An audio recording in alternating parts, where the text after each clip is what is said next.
2 minute देना। वैसे आज तुम लोग क्या सैटरडे मनाने लग जाते हो क्या इंग्लिश की क्लास में? वीक में पहली क्लास हो रही है। सबको बोला करो आने के लिए भाई।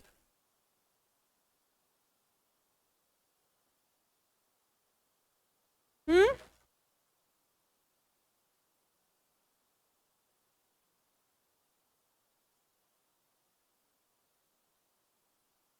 फिर भी मेरे को लाइट्स कम लग रही, कहीं कहीं और है क्या? एक दो स्विच तो और ऑन करने हो तो वो मैं कर लूँ। Alright guys, how are you today? All fine? तो today we will be talking about conditional sentences, तो थोड़ा सा शांत हो जाइए। और कंडीशनल सेंटेंसेस क्या होते हैं वो शायद मैंने थोड़ा बहुत पहले बताया है, और एज इफ और एज दो का यूज भी बताया है। ऑलराइट, अब मैं क्वेश्चंस पूछूंगी, you have to answer the question, उसके बाद हम आगे बढ़ेंगे, क्योंकि लास्ट क्लास में काफी कुछ हमने बता दिया था आपको कि कैसे यूज करेंगे conditional sentences.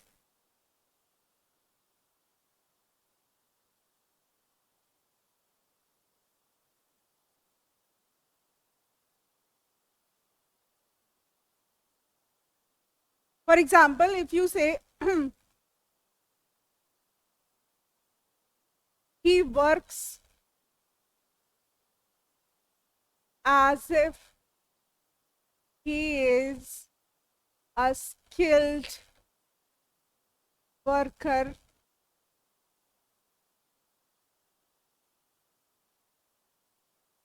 they came here as if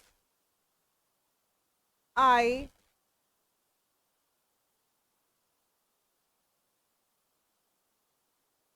invited. Okay, दो क्वेश्चंस है, दोनों में आपको देखना है, और मैं आपको एक और काम करती हूँ बढ़िया सा जो आपके एग्जाम में होगा, वो ये कि part A, part B, part C और पार्ट डी आपका नो एरर का होगा। ऑलराइट, और part A, part B, part C, कोई बात नहीं थोड़ा सा ज्यादा स्मॉल हो गया। हाँ, now it is very very easy, right? अब यहाँ पर you you have to figure out just a part. अभी आपको एक ही पार्ट के बारे में बात करनी है। सो चार ऑप्शन है यहाँ पे। सो पहला कह रहा है he works as if he is a skilled worker. He were होगा ना? Very nice. ही वर क्यों होगा? क्योंकि यहाँ पर लगा है एज इफ, और एज इफ अगर लगा है तो obviously we are talking about a condition, और अगर हम कंडीशन की बात करेंगे तो इज कभी नहीं आएगा। आएगा यहाँ पर इमेजिनरी वर्ब, और वो होती है हमारी वर।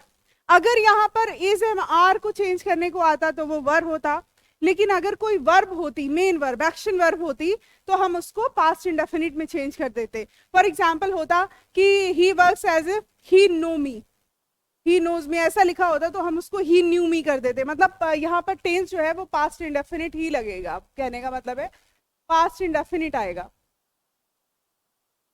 है ना? ये क्लियर है ना सबको? दूसरे में क्या होगा? दूसरे में किस पार्ट में एरर लग रहा है? स्टार्टिंग से देखो। एक मिनट एक मिनट, यहाँ पर क्वेश्चन को थोड़ा सा चेंज कर देते हैं। अगर हमने ऐसा ही रखा तो कोई एरर नहीं होगा। अगर हमने, अब देखो ये दो चीजें हैं, अगर मैंने दे कम हियर लिखा था अगर, तो अगर मैं दे कम हियर लिखती तो नो एरर होता, ठीक है? अगर मैंने, जैसा मैंने क्वेश्चन लिखा था, जैसे मैंने लिखा था they come here as if I invited them, इस क्वेश्चन में कोई भी एरर नहीं है। ये आपका जो क्वेश्चन है ये प्रेजेंट इंडेफिनिट है। एज इफ ये कंजंक्शन है, उसके बाद पास्ट इंडेफिनिट, जो कि स्ट्रक्चर हमने आपको बताया था। बट अगर हम यहाँ पे इसकी वर्ब चेंज कर दें, मतलब ये मैं चेंज किया, पूरा क्वेश्चन ही बदल जाएगा। अगर मैं ऐसे कह दूं कि दे केम हियर, वो यहाँ आए ऐसे, दे केम हियर एज इफ, अभी अगर ये पास्ट में है तो यहाँ पर पास्ट परफेक्ट हो जाएगा, ठीक है? तो अगर वहां होता दे केम हियर, तो यहाँ एज इफ के बाद में आई हैड इनवाइटेड देम हो जाता। तो दोनों ही एग्जांपल्स आपके काम के हैं। If you want to note them down you can, ठीक है? तो यहाँ पर पास्ट परफेक्ट क्यों हुआ? क्योंकि वो वाला क्लॉज पास्ट सिंपल में था, इसीलिए यहाँ पास्ट परफेक्ट हुआ। उधर यहाँ पर ये पास्ट इंडेफिनिट, दोनों पास्ट इंडेफिनिट में इसलिए रहे क्योंकि वो प्रेजेंट इंडेफिनिट में थे। तो ये ट्रांसफॉर्मेशन है जो मैंने कराया था आपको लास्ट क्लास में। आज हम देखेंगे आगे। Write down all these examples. Examples will help you when you are going to appear any kind of examination. सिर्फ और सिर्फ एग्जाम्पल ही हेल्प करेंगे, बाकी कोई कुछ भी हेल्प नहीं करेगा। ऑलराइट, तो एग्जाम्पल्स नोट करो भाई। क्या हुआ, कर लिया? अच्छा, ये पहले वाला तो नहीं है? अच्छा, ऐसे ही वो करा था? नहीं, मतलब अब समझ आ गया कॉन्सेप्ट तो ठीक है, कोई प्रॉब्लम नहीं। अगर आपको कॉन्सेप्ट समझ आ गया देन ओके। हाँ, क्या हुआ? नहीं, ये कॉन्सेप्ट पहले कराया था बट एग्जाम्पल जो है वो दूसरा है।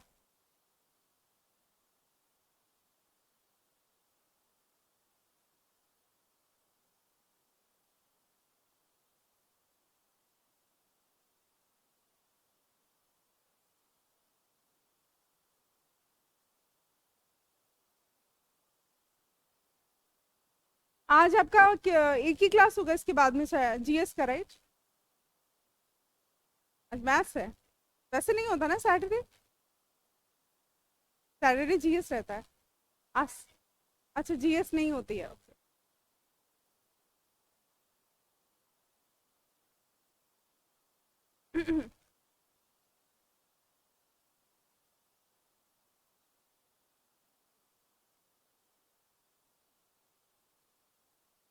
हम्म।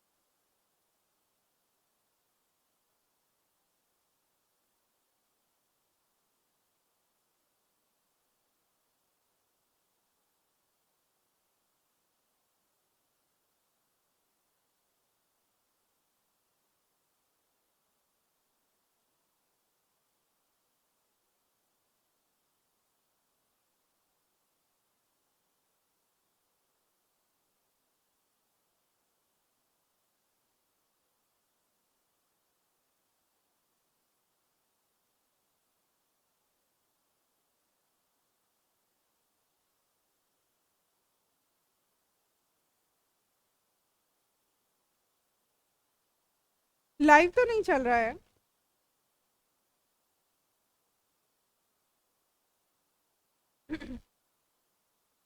आज 10 बजे तक मिलूंगी मैं। ऑलराइट, चलिए हम बात करते हैं फिर।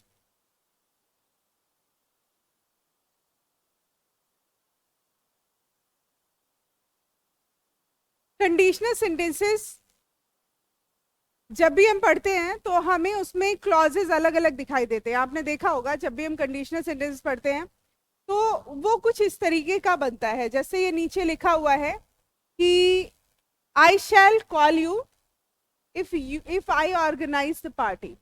ये कंडीशनल सेंटेंस है। इसकी स्पेशलिटी क्या है? इसमें 2 क्लॉजेस है।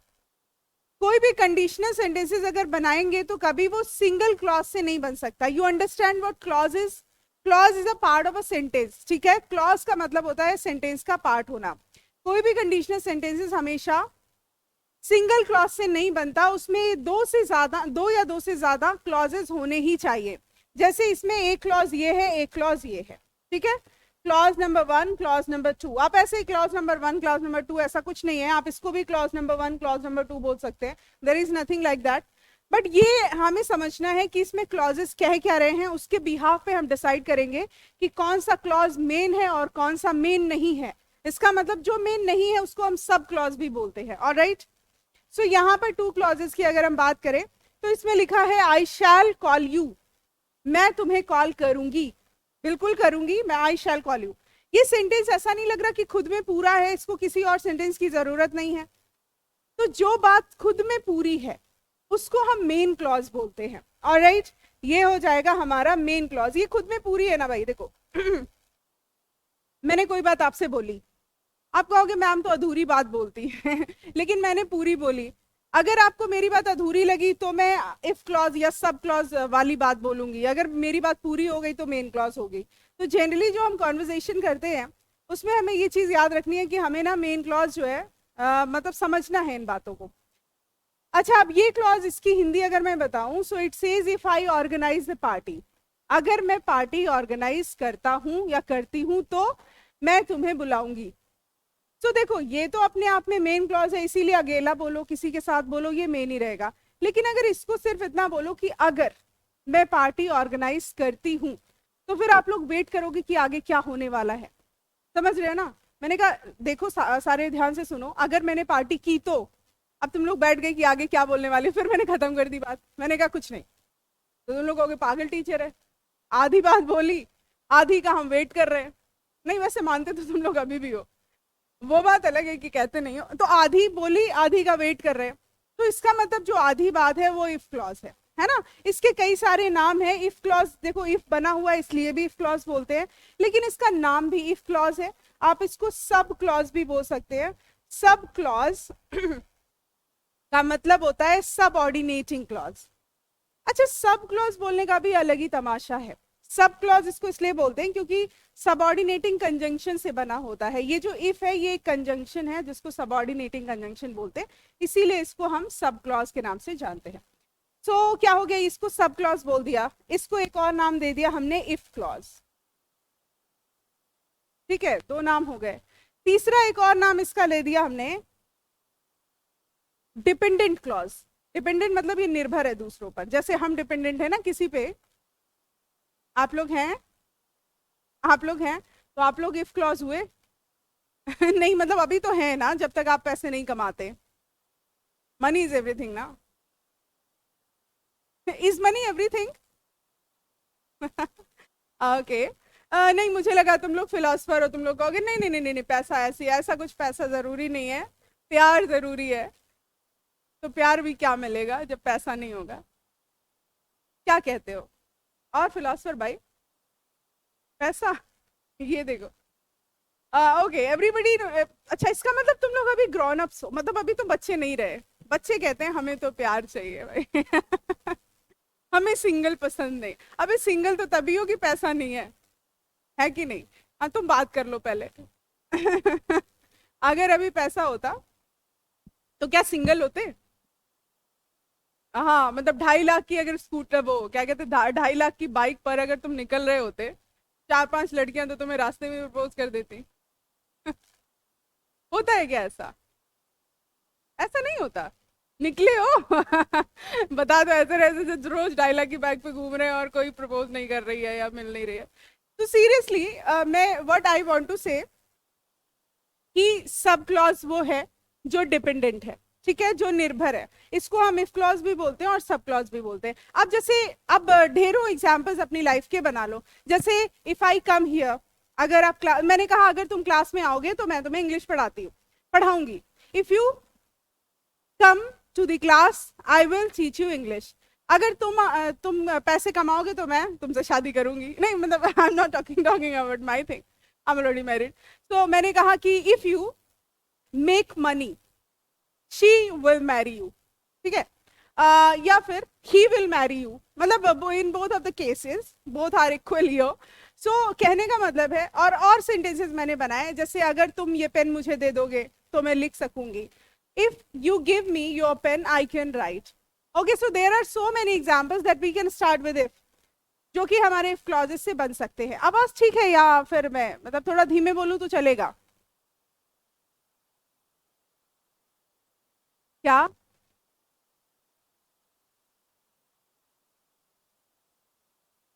बिकम मतलब इफ यू मेक मनी, मैंने कहा इफ यू मेक मनी। हाँ ठीक है, बट मेक थोड़ा स्मार्ट है। मतलब यार you can say if you earn money, but earn money कोई ज्यादा पुरानी बात नहीं हो गई, मतलब पुराने जमाने की इंग्लिश नहीं हो गई। If you make money is way better than that. So हाँ, मतलब मेरी लैंग्वेज से यू कैन रिलेट विद कि अभी क्या यूज हो रहा है, अभी मतलब क्या यूज होने वाला है। सो अर्न से ज्यादा मेक कह सकते हो। ठीक है, see earning money is a thing, okay, that is correct as well, but if you say if you make money that looks different and you know smart. तो या इट्स ओके। अब बिकम नहीं कहा था मैंने, मेक कहा था। ना ना ना ना ना, ऐसा नहीं है। तुम लोगों को लगता है कि मैं क्या मतलब पैसा की छापने की मशीन है, मेरे पास कागज है और मैं मशीन में डालूंगी, नहीं, there is nothing like that. Make money is a term, okay. हाँ जी।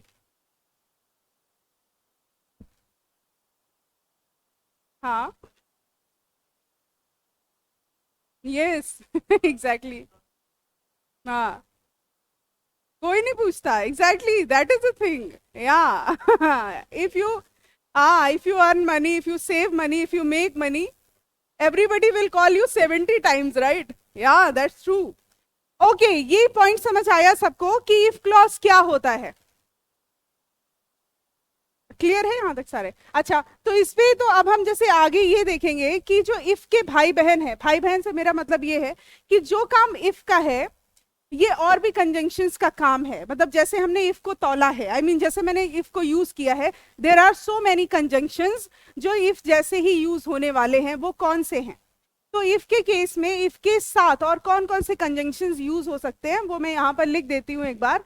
जैसे जहां पर इफ लिखा है, इफ की जगह इफ क्लॉज में क्या क्या यूज हो सकता है मैं लिख देती हूँ डायरेक्ट। इफ क्लॉज में आपका इफ तो यूज हो ही सकता है, साथ ही साथ सपोजिंग भी यूज हो सकता है, ठीक है।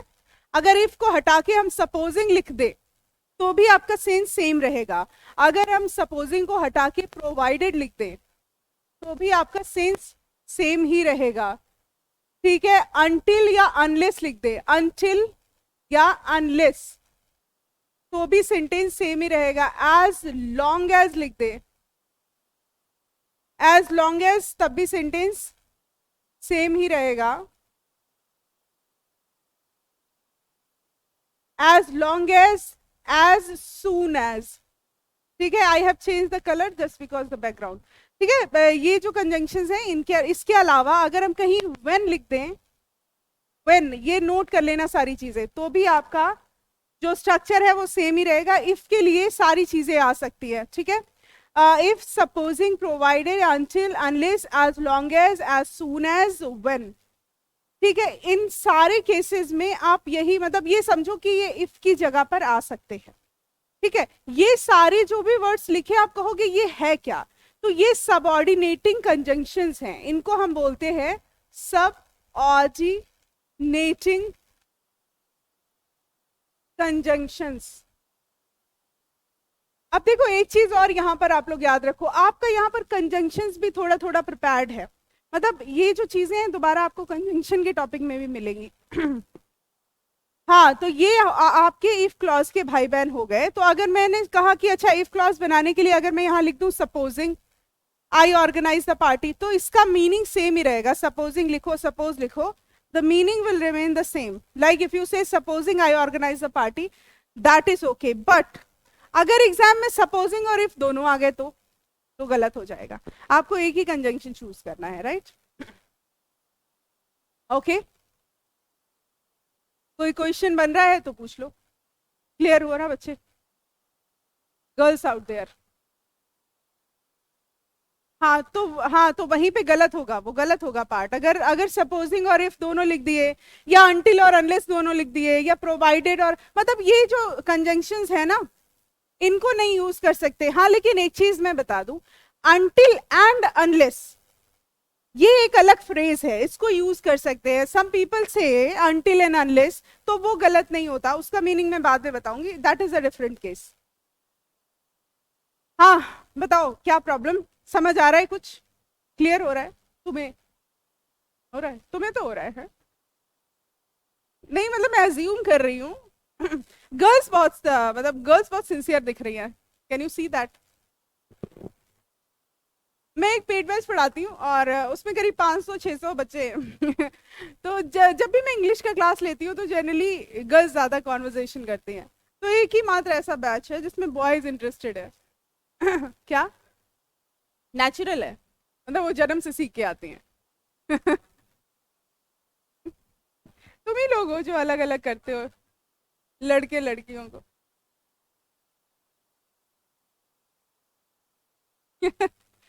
हाँ, क्या प्रॉब्लम, क्या क्या कह रही है बताना।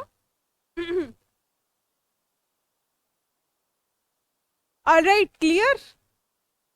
यहां तक जो आपने सीखा वो ये था कि कंडीशनल सेंटेंसेस में दो से ज्यादा क्लॉजेज होते हैं।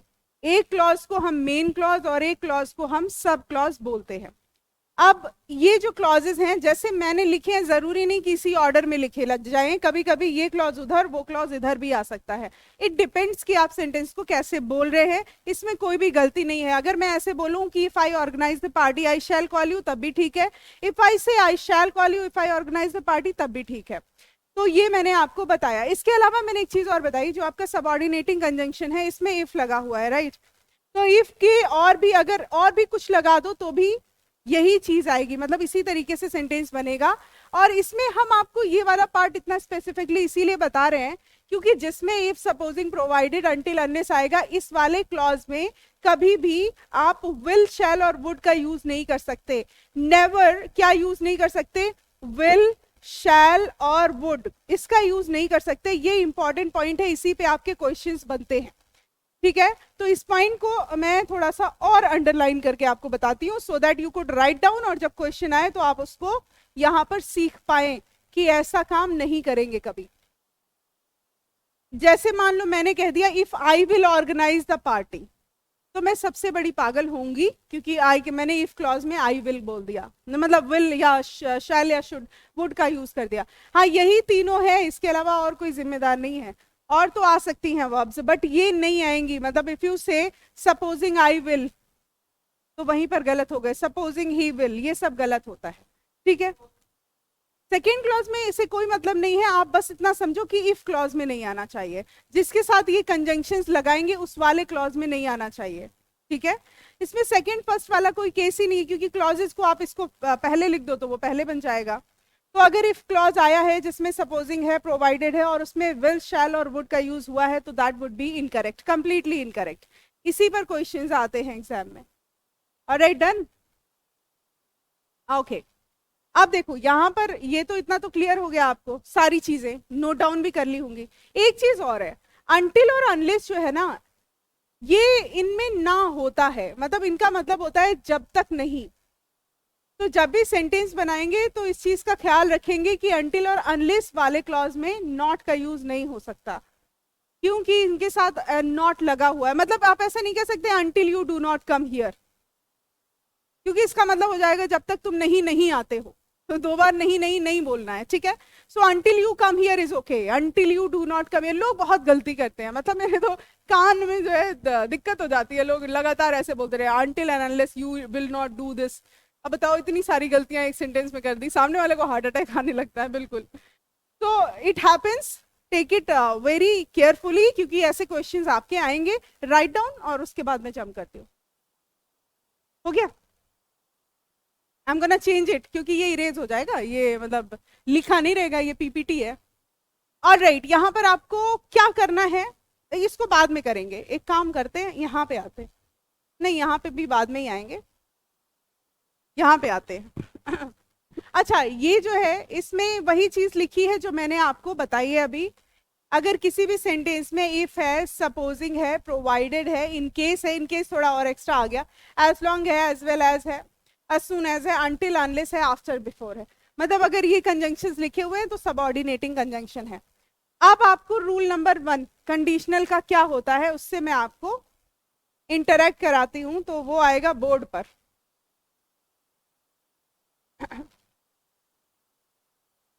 हाँ, क्या हुआ? पीपीटी ज्यादा अच्छी लग रही थी, पीपीटी की फोटो लेना था? अच्छा, ले लेना। अभी अभी थोड़ा सा क्या चैनल पे पड़ी है ये? हाँ, ये डाल दूंगी, पहले वाली नहीं। ओके ओके, ठीक है, अभी अभी मैं कर रही हूँ।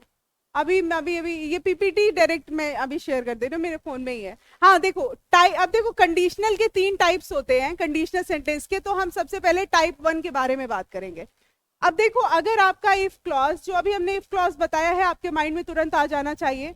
अगर आपका इफ क्लॉज प्रेजेंट इंडेफिनिट में होता है तो मेन क्लॉज फ्यूचर सिंपल में होगा। ये आपका पहला रूल कहता है। रूल पूरा नहीं लिखेंगे, नोट डाउन करने की जरूरत नहीं है, आप डायरेक्ट पॉइंट पर आएंगे। सो व्हाट इट सेज कि अगर आपका इफ क्लॉज प्रेजेंट इंडेफिनिट में है प्रेजेंट इंडेफिनिट टेंस याद आ रहा है, सब्जेक्ट प्लस वर्ब का फर्स्ट फॉर्म या वर्ब का फिफ्थ फॉर्म, ये प्रेजेंट इंडेफिनिट है। ठीक है, अगर आपका इफ क्लॉज प्रेजेंट इंडेफिनिट में है तो जो मेन क्लॉज होगा वो फ्यूचर सिंपल में होगा। फ्यूचर सिंपल, फ्यूचर सिंपल का स्ट्रक्चर क्या हो सकता है, सब्जेक्ट प्लस विल और शैल प्लस वर्ब का फर्स्ट फॉर्म, यही है ना, स्ट्रक्चर्स याद है। ठीक है, अब दूसरी चीज देखो, यहां पर विल शैल आया है अगर, तो क्या क्या और आ सकता है, विल और शैल की जगह पर आपका मे भी आ सकता है, कैन भी आ सकता है, शुड भी आ सकता है। ठीक है, सो सब्जेक्ट के साथ में ये भी चीजें आ सकती, जैसे मैंने कहा कि if my father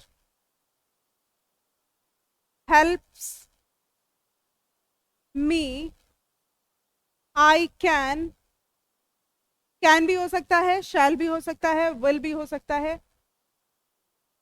qualify this exam. If my father helps me I can qualify this exam. अब इसमें मैंने आई के साथ कैन भी लगा दिया, जैसे मैंने यहां पर आपको बताया था, आई के साथ विल भी लगा सकते, शैल भी लगा सकते, और आगे वर्ब का फर्स्ट फॉर्म, तो ये फ्यूचर सिंपल हो गया। समझ आ रही है बात। अब इसी तरीके से एक चीज इसमें नया रूल और है, नया रूल क्या है कि आपको एक चीज और समझनी है। अब तो ये तो आप कर लोगे, इसमें कोई प्रॉब्लम नहीं है, ये my father helps me if clause जो है ये भी। अब इसमें एक चीज और है, अगर यूनिवर्सल ट्रूथ होता है किसी भी सेंटेंस में, अगर यूनिवर्सल ट्रूथ होता है तो क्या होता है, आपका मेन क्लॉज वो तो वही रहेगा, मेन क्लॉज भी आप can be written in present indefinite, can be in present indefinite. कहने का मतलब है कि अगर आपका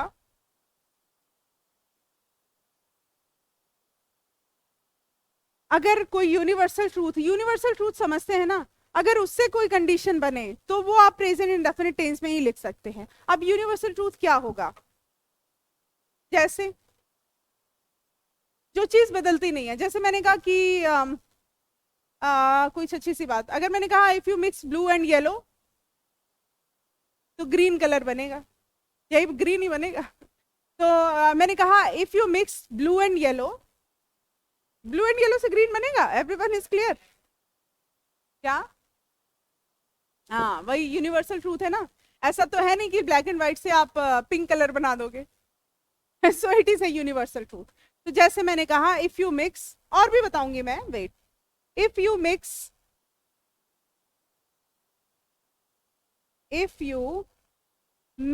blue and yellow you get green.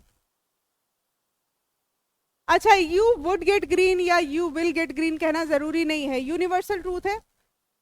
हाँ, और भी if you boil water at 100 degree centigrade it will be hot, इस तरीके से सेंटेंस बना सकते हैं, है ना। वाटर बॉइल्स एट, मतलब कहने का मतलब अगर आप कोई भी कंडीशन ऐसी बनाएंगे जिसमें यूनिवर्सल ट्रूथ हो जो कभी चेंज नहीं होगा, तो उसको आप प्रेजेंट इंडेफिनिट टेंस में लिख सकते हैं।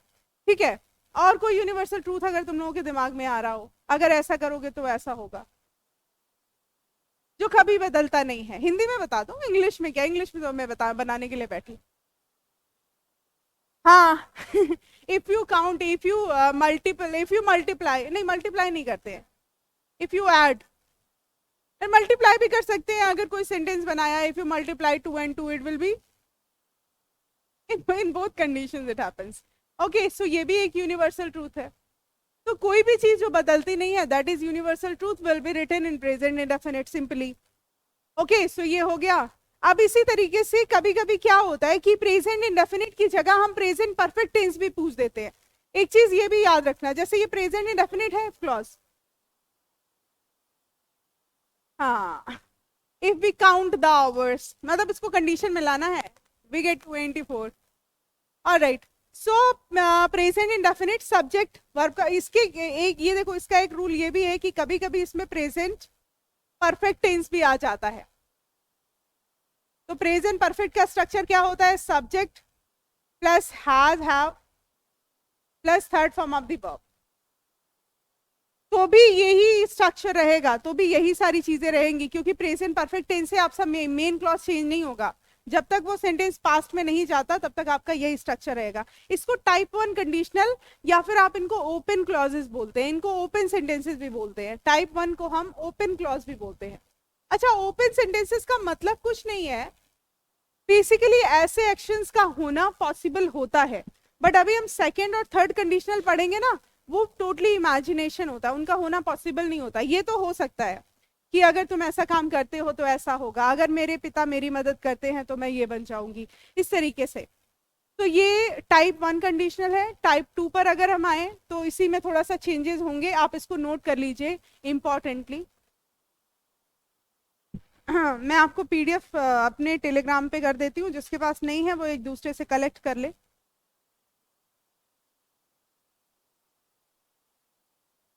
आज पीईटी का एग्जाम भी है, यूपी पीईटी। तुम लोगों में से किसी ने फॉर्म नहीं भरा था? जिसने भरा होगा वो शायद गायब होंगे आज क्लास से, मुझे लग भी रहा है।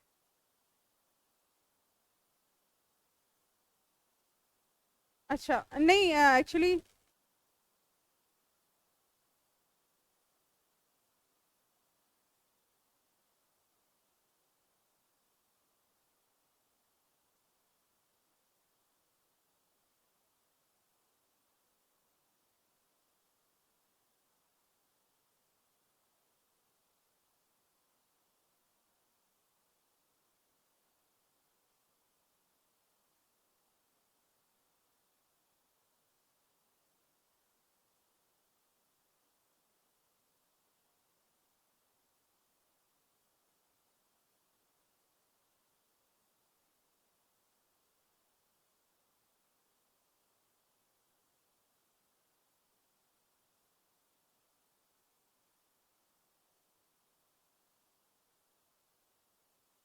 कंडीशनल सेंटेंसेस का मैंने भेज दिया है, ओके।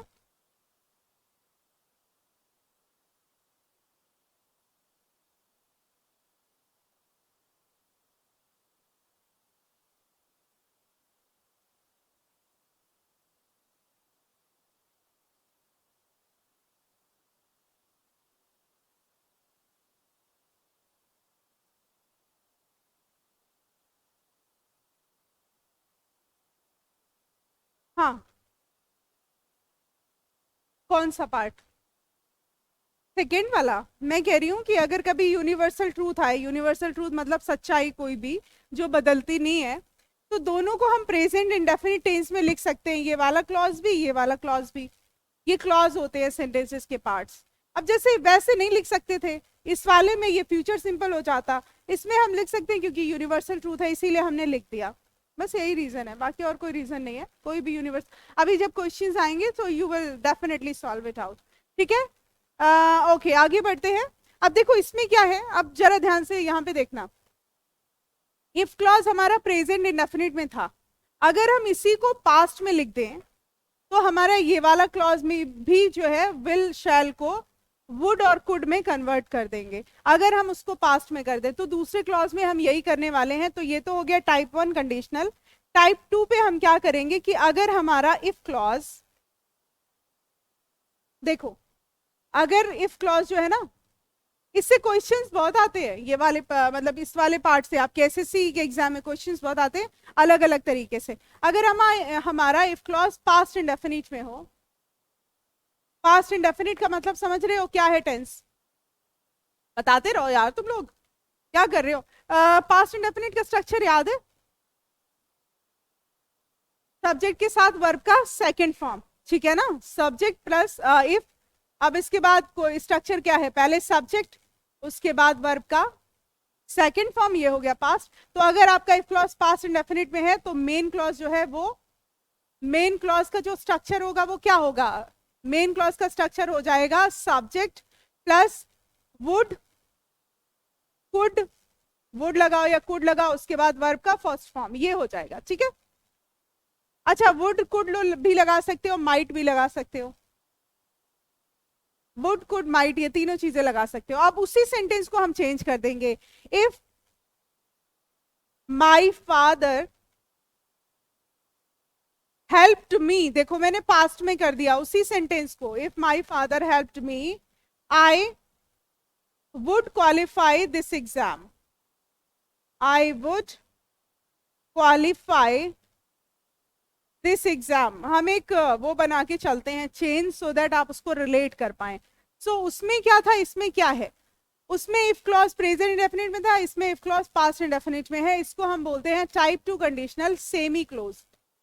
टाइप 2 इसकी होने की पॉसिबिलिटी हो भी सकती है, नहीं भी हो सकती है, बट अभी जो थर्ड पार्ट आएगा उसके होने की पॉसिबिलिटी बिल्कुल नहीं हो सकती। अच्छा एक चीज मुझे और यहाँ पे बताना, अगर मैं लिखती हूं कि इफ आई हैड टाइम,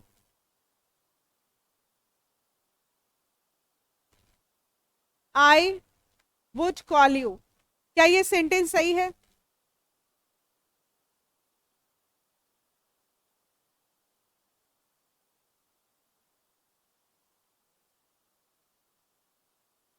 हाँ पीछे वाले क्या बताए बेटा?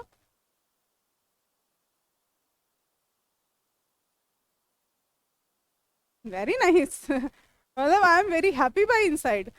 मतलब एक्चुअली तुम लोग हैड से कंफ्यूज नहीं हुए, यहाँ पर जो हैड अकेला आता है ये पास्ट इंडेफिनिट ही होता है, ठीक है। किसी भी सेंटेंस में अगर अकेला हैड आया, क्योंकि टाइम तो आपका वर्ब का थर्ड फॉर्म तो है नहीं, अगर अकेला हैड आता है तो पास्ट इंडेफिनिट ही होता है, और ये पास्ट इंडेफिनिट का ही स्ट्रक्चर है जिसमें had second form of the verb लिखा हुआ है, ठीक है। अच्छा यहीं पर अगर हम ऐसे करते हैं इफ आई हैड टाइम, तो वो पास्ट परफेक्ट हो जाएगा, गलत हो जाएगा, ठीक है, ये सही है आपका। सो ये भी एग्जाम्पल नोट कर लो, कभी अकेला हैड आया तो ये टाइप 2 कंडीशनल होगा। राइट डाउन गाइस क्विकली, तुम लोग को राइट डाउन बोलो तुरंत कैमरा उठा लेते हो, नालायकों लिखना जरूरी है। घर जाके अच्छे से कभी लिखा है पहले ये बताओ? घर लो, वो कह रहा घर ही नहीं जाता, ये लो बाइक पे रहते हो। बचपन में मैंने एक गेम देखा था, उसमें वो कहता है कि मैं ना आपको 24 आवर्स साइकिल पे रह के दिखा, तुम्हें होते हैं ऐसे गेम, 24 आवर्स में साइकिल चलाऊंगा, और जब सारे सो गए वो साइकिल पे ही सो गया, हुआ था।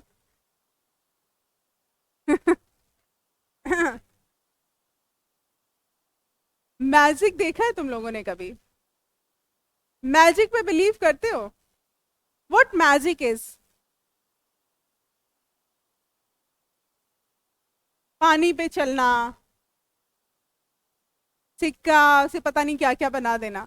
तो जब से इंस्टा और मतलब वाईटी आया है, यूट्यूब इंस्टा, तब से सारे मैजिक्स की पोल खोलने लग गए सारे। बट इट्स गुड, या people should be aware of it. When I was a kid, जब मैं छोटी थी तो मैं सोचती थी कि कुछ तो गड़बड़ है, मतलब my logical mind keeps telling me now, right now obviously, तब भी मेरा दिमाग यही कहता था कि कुछ गड़बड़ है दया। मतलब सीरियसली पता नहीं लोग बिलीव करते, लोग कहते हाँ, मैंने कभी नहीं किया, मतलब अब भी नहीं करती, इसीलिए मतलब एक मैं कंप्लीटली नॉन बिलीवर हूँ, इसीलिए मैं भगवान में नहीं मानती हूँ। रीजन यही है कि मेरे को बस बहुत लॉजिक्स आते हैं माइंड में, मैंने कहा हंसी आ जाती है। अभी परसों नरसों हमारी कथा चल रही थी, करवा चौथ, यू अंडरस्टैंड दैट, अब मेरे को हंसी आ रही, अब वो कथा कर रहे हैं, मैं हंस रही, और सारे मेरे को मिलके समझा रहे कि देखो ऐसा ऐसा करना चाहिए। आई एम लाइक ओके ठीक है, हो जाएगा। तो इट हैपन समटाइम्स जब आप बिलीव नहीं करते, बट फिर भी चूंकि फैमिली प्रेशर होता है, आपको लगता है कि अरे ये तो एकदम नॉन बिलीवर है, ये तो मरेगी ये तो नर्क की आग में जलेगी, तो लगता है अरे यार थोड़ा सा कर लो। हाँ तुम लोग को बड़ी मजा आ रही है, क्या हुआ? Okay, so it happens sometimes, you can not, मतलब आप चाहो भी तो भी आप बिलीव नहीं कर सकते समटाइम्स, अगर आपका माइंड ज्यादा चल रहा है तो। अब हाँ एक चीज होती है कि अगर आप दूसरों के बिलीव पे बिलीव करो तो हो सकता है, बट बहुत मुश्किल है भाई। चलो जी टाइप 3 कंडीशनल पे आते हैं। जो पूजा करते हैं वो पूजा करते रहे, क्योंकि मेरे क्लासरूम में अक्सर जब मैं यूपीएससी की क्लासेस लेती थी तो मेरे क्लासरूम में अक्सर ऐसा होता था कि पता चला आधे पूज रहे हैं भगवान को और मेरे इन्फ्लुएंस में आके सारे गए। अभी घर पे जाके कहते हैं इसका रीजन बताओ, घर वाले कहते हैं कौन टीचर पढ़ा रहे है, पहले उसको बुला के लेके आओ। तो ये होता था, हालांकि मैंने अपना अभी चेंज कर दिया, मतलब मैं इंग्लिश में इंग्लिश पढ़ाने लगी। इससे पहले मैंने स्टार्टिंग यूपीएससी के जीएस से ही की थी, मैं जीएस ही पढ़ा रही थी, बट जीएस पढ़ाना मैंने बंद कर दिया, बहुत मेहनत लगती थी। इसमें मेहनत नहीं है, इसमें याद हो गया सब कुछ। टाइप 3 कंडीशनल बताओ। टाइप 3 कंडीशनल क्या होता है कि आपका जो इफ क्लॉज है ना वो रहेगा पास्ट परफेक्ट में, ठीक है, इफ क्लॉज रहेगा पास्ट परफेक्ट में, और मेन क्लॉज जो है उसका क्या स्ट्रक्चर होगा वो अभी मैं बताती हूं। अब पास्ट परफेक्ट का स्ट्रक्चर बोलो जरा मेरे साथ, सब्जेक्ट जल्दी से, पास्ट परफेक्ट हैड, हैड, हाँ बेटा, और third form of the verb, यही है ना। ऑब्जेक्ट, ऑब्जेक्ट छोड़ो, ऑब्जेक्ट सबके साथ नहीं लगता, कभी लगता है, कभी प्रेपोजिशन आ जाता है, कभी कुछ आ जाता है, तमाम प्रॉब्लम्स है इसके साथ। तो मेन क्लॉज अगर आएगा, अगर ये पास्ट परफेक्ट में हुआ तो मेन क्लॉज आएगा आपका सब्जेक्ट प्लस वुड या कुड, और इसके बाद आएगा हैव, और हैव के बाद आएगा वर्ब का थर्ड फॉर्म, ये स्ट्रक्चर बनेगा। अब वही वाले सेंटेंस को आगे सर आने वाले हैं ना, आ जाएंगे तब बता देना। ये अभी आए क्या? आज ही आए क्या? इफ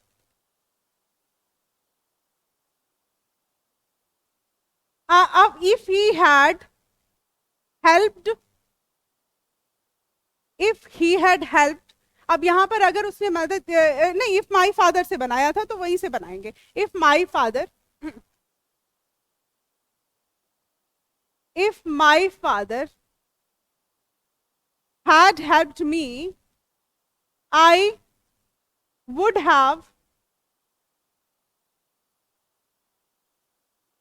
अरे यार,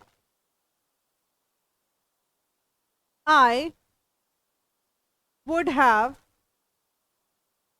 qualified the exam। समझ आई बात?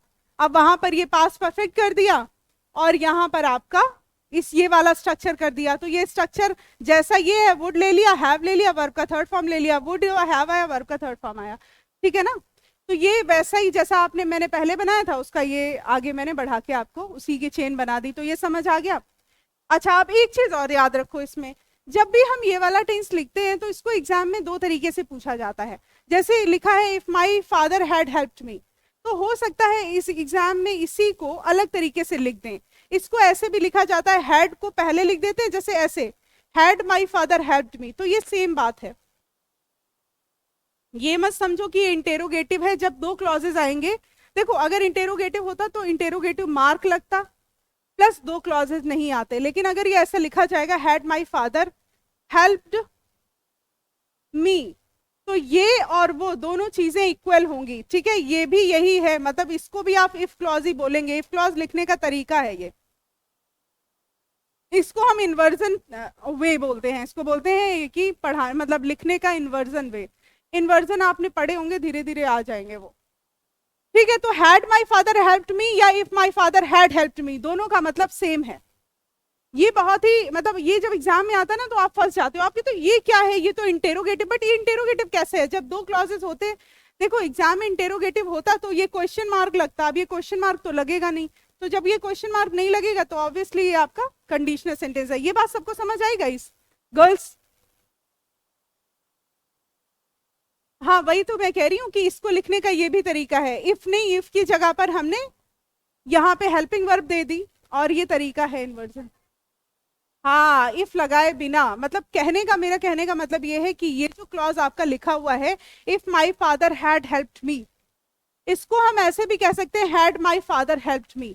तो यहां पर भी इसका मतलब ये हुआ कि अगर मेरे पिता ने मेरी मदद तब कर दी होती, और इसका भी यही मतलब है कि अगर मेरे पिता ने मदद कर दी होगी, मतलब बिना इफ लगाए, बिना सबऑर्डिनेटिंग कंजंक्शन लगाए इन्वर्जन फॉर्म में ये वाला जो टेंस है इसको लिखा जा सकता है। तो इसको याद रखें क्योंकि एग्जाम में ये तरीका ज्यादा पूछा जाता है। तो अगर कोई कंडीशन ऐसी बनती है तो आप ये वाला क्लॉज फॉलो करेंगे जो मैंने इधर लिख रखा है। इस चीज को अभी मैं आपको क्वेश्चन में कराऊंगी, ठीक है। आप लोगों ने प्रैक्टिस सेट्स बिल्कुल नहीं किए हैं अभी तक, तो बेसिक बुक है किसी के पास यहाँ? अच्छा यहाँ है किसी के? वैसे आप लोगों के पास नहीं भी है तो भी एक बुक लेके रखो।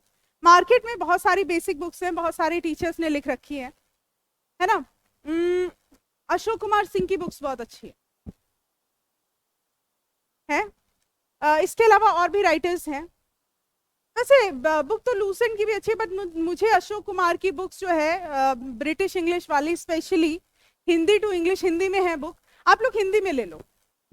मतलब I know you come from English medium, but फिर भी आप हिंदी में ले लो। उसका रीजन है हिंदी वाली जो बुक्स हैं उनसे इंग्लिश में ट्रांसलेट किया गया है बुक्स को, हिंदी वाली मेन है, तो मेन बुक को ले लो। इंग्लिश टू इंग्लिश लिखी नहीं है लोगों ने एसएससी के लिए, एक दो राइटर्स ने लिखे, जैसे एसपी बख्शी ने लिखी है। अगर आपको एसपी बख्शी की ऑब्जेक्टिव जर्नल इंग्लिश चाहिए तो वो ले लो, ठीक है। तो कहने का मतलब है बुक्स जो हैं वो वैरी करती हैं आप लोग को, लेकिन एक बेसिक बुक आपके पास रहना इसलिए भी जरूरी है क्योंकि एक टीचर पढ़ा रहा है, आप क्वेश्चन नहीं कर रहे हो तो फिर उसके पढ़ाने का भी कोई मतलब नहीं रह जाता, ठीक है। क्योंकि हालांकि ये बैच तो आपका, इस बैच को मैं बता दूं, ये जो टॉपिक्स स्टार्टिंग के होते हैं बेसिक के, वो काफी डिटेल में चलते हैं, तो उससे आपको वैसे कोई इशू आएगा नहीं।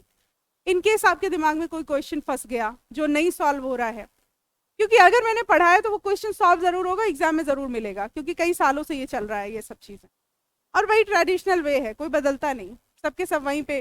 इतने आलसी इंडिया में क्या बदलेंगे सोचते हैं चलो यही दे दो, यही वाला कॉन्सेप्ट दे दो। हालांकि एसएससी सीजीएल का लेवल बहुत ही डाउन करते हैं, मतलब डाउन का मतलब कॉन्सेप्ट तो बढ़िया आते हैं बट लैंग्वेज बहुत सिंपल कर दी है, तो आप लोगों को इतना परेशान होने की जरूरत नहीं है।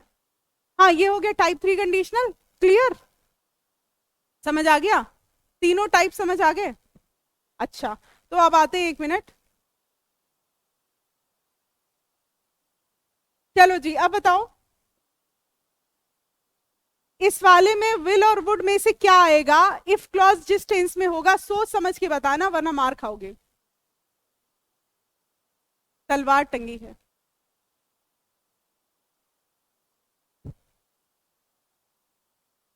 विल आएगा ना, कंफर्म है ना? हाँ जी, देखिए सपोजिंग वाला क्लॉज यानी इफ क्लॉज प्रेजेंट इंडेफिनिट में है तो ये फ्यूचर सिंपल में होगा, तो विल ही आएगा, वुड नहीं आएगा। भले ही आपको बोलने में वुड अच्छा लग रहा हो लेकिन नहीं आएगा, ठीक है, सॉरी। दूसरा,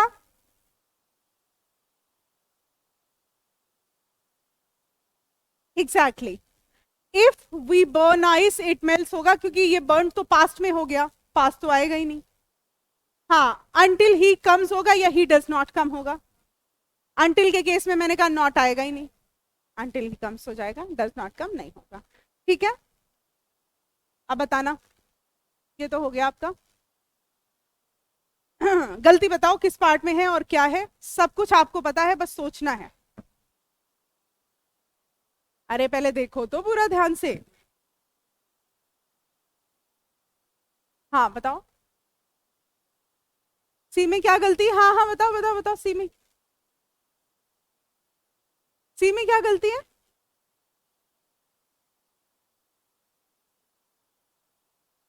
वो कंफ्यूज हो गया, नहीं ये हाँ मैंने क्या कराया था,